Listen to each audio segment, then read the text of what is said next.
we are proceeding to file matter ya habeas corpus for them to be produced dead or otherwise.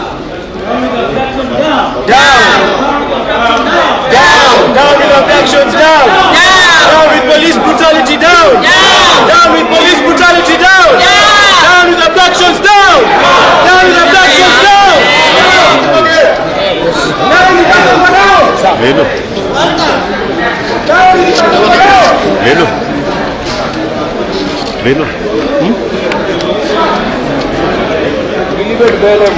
Zuia. Sawa.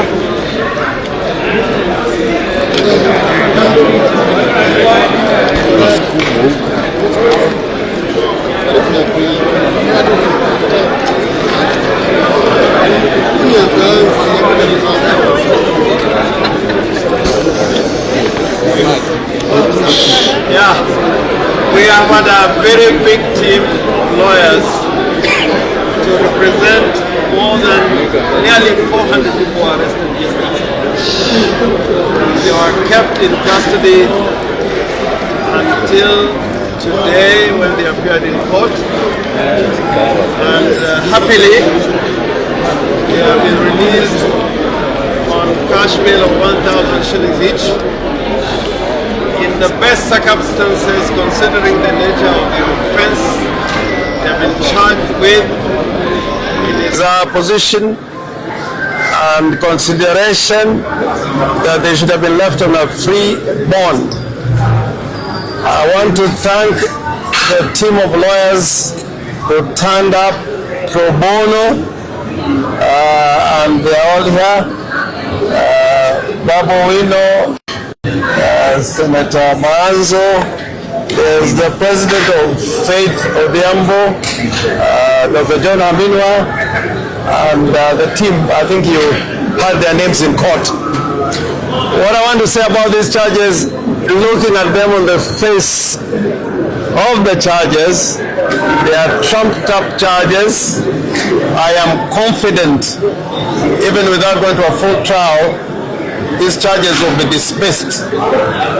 But the bigger story is that the state is weaponizing the criminal justice system, that in order, instead of dealing with the issues of the day,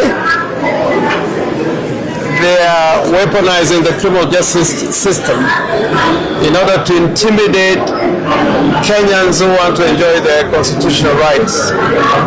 There was no reason at all, from what we have seen today, that these young men and women were arrested. And you could have observed in court, there was a young little girl, a young mother with a child who was arrested on accusation that she had participated in blocking the road along Jogo Road.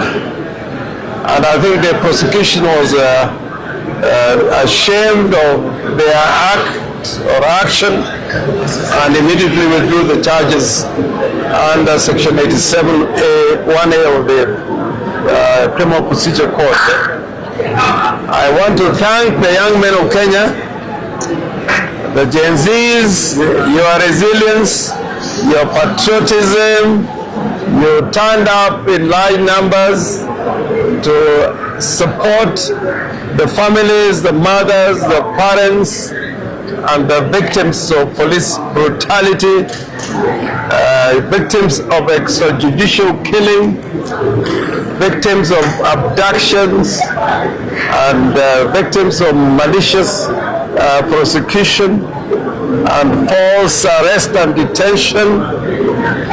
And I hope that you continue to show your determination, your patriotism, your resilience, so that this government which is in place is dealt in accordance with the law. I was very happy about the young man in court, one of the accused persons, who said that actually in the hearts and hearts of Kenyans.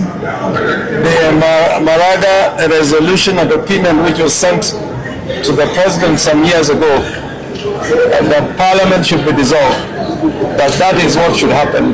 Dissolved not today, not tomorrow, but today. And as we've seen with the enactment of this year's Finance Act, Parliament has not changed its attitude. Of course, when I say Parliament, there are patriots like Senator Mazayo, like Babu Owino. You've had them in Parliament, and we hope they continue to show their resilience and stand for the people. We, as have been told with the civil society leadership, there are 6 people who are unaccounted for. They were arrested, but on this day when they should have been brought to court, they have been unaccounted for.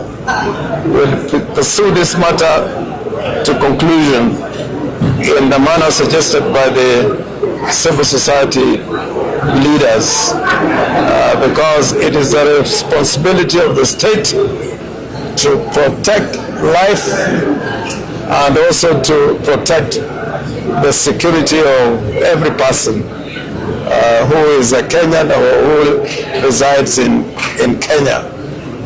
I am hoping that together we are going to move in these coming days and months to make sure that the desire of the people, particularly the young people of Kenya, will be achieved in order that Kenya can have a better society, a better environment in which to live. In the words of the Constitution, the Bill of Rights is an integral part of the Kenya's democratic system, and if you cannot demonstrate, if you cannot picket, if you cannot present petitions according to Article 37 of the Constitution, like every Kenyan wanted to do yesterday, it shows that everything is wrong. A new word is in town, and Babu Owino is better at it than I. The rise of Goonism, and Kenya is coming a kingdom, a Goon republic, and we know who are encouraging these acts of violence. And we saw yesterday, as the demonstrations were going on, goons and the police were all over, including in the CBD. They didn't present any notice to have a meeting, but their meetings went on without any interference. That shows the kind of state we have. And lastly, on my part, those who think that James Orengo is going to pull back, forget it. We're in this to the end. With all the Kenyans and with all the patriots, we have a duty that only death separates us from, to work with the people to make sure Kenya is a sovereign and democratic republic. Karibu Babu, karibu Mazo. Na mambo ni one time. Mambo ni one time. Mambo ni one time. Home and away. Presidential candidate. I want to say that according to the Constitution, if you have been arrested or have not been released within 24 hours, you should be released. So those who have not been presented to court today, and I know that there are quite a number, then let the government release them tonight. After all, the charges presented here are frivolous. As a big joke that individuals have become like vehicles. They are able to block. Everybody knows that there was no traffic yesterday in town, and that's the sort of charge we are seeing. I also want to thank Governor Songo for having paid the bail of quite a number of those young people, all of them, and we believe they are going to be released tonight. We know that at some point the system broke down, but we are hoping that no one is going to stay over the weekend since they have already been released. by the court. We look forward to liberating this country, and I want to thank everybody who came over yesterday to commemorate our fallen heroes. Harambee! Harambee! Asante sana. Babu kwa sababu bila Babu chapu. Thank you members of the press. Haya kidogo tu. Thank you very much members of the press. I want to take this opportunity to thank all the advocates, Senior Counsel James Orengo, for the tireless work. You never get tired of helping Kenyans. You never tire of helping Kenyans, and we are really indebted. Mimi, I'm talking as a former accused person that you've helped here severally in these courts of law. Together with other advocates, I really want to appreciate your work. Of course, they've done this work on pro bono. And I want to tell the government to stop panicking. These arrests, they are the fingerprints of panic. The government should not panic if they are confident, because a government that is confident of its legitimacy should not be scared of candles, should not be scared of flowers, should not be scared of prayers, should not be scared of peaceful assembly.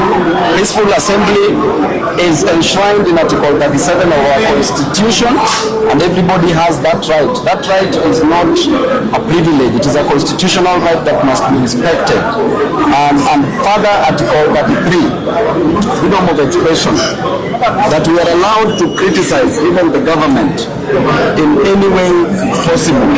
Freedom of expression.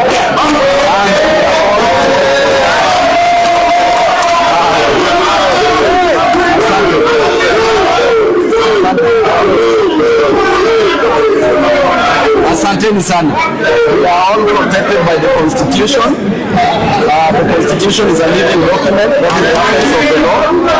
And I'm very sure that we will continue fighting for Kenyan citizens. Today, those who are arrested have been released on a punishment of 1,000 Kenya shillings each, and we are happy. The government should never convert grief into guilt. Otherwise, thank you. Council Mruki. Thank you. So the one thing I want to say is that it is very shameful, because looking at these files, the arrests were made by DCI officers. It is very shameful for our government to convert DCI officers who should be combating crime into petty offense investigators. This blockage of road is merely a misdemeanor that is actually a traffic offense. That is why this country crime rates are increasing, because the DCI officers are being used to pursue protesters who are exercising their rights under Article 37 instead of dealing with real crime. And I really want to thank the team that we have here today. I want to thank the Senior Counsel Orengo, I want to thank President Babu, Senator Maanzo, for dedicating their time from 10 a.m. up to this point, and also to Governor Sonko for the bail, and really the entire team of advocates who have been here on pro bono. As a Gen Z myself, I feel represented and I feel supported, and this is the team that is going to actually save Kenya from the madness that is going on. Asanteni sana. So thank you very much, members of the press, Senior Counsel. We are very pleased to have you. Counsel Owino, we are very happy to have you.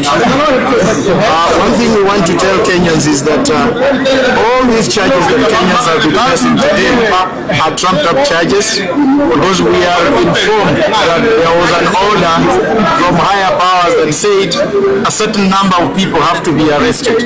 And we know that higher power that we are talking about. One thing we need to remind them is that we are not going to tire. This team is always ready and willing to defend Kenyans. So I want to thank every person that has been part and parcel of this journey.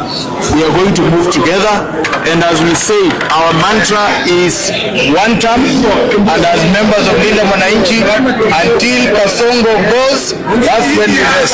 Asanteni sana. Mungu awabariki. We are marching to Central. One request.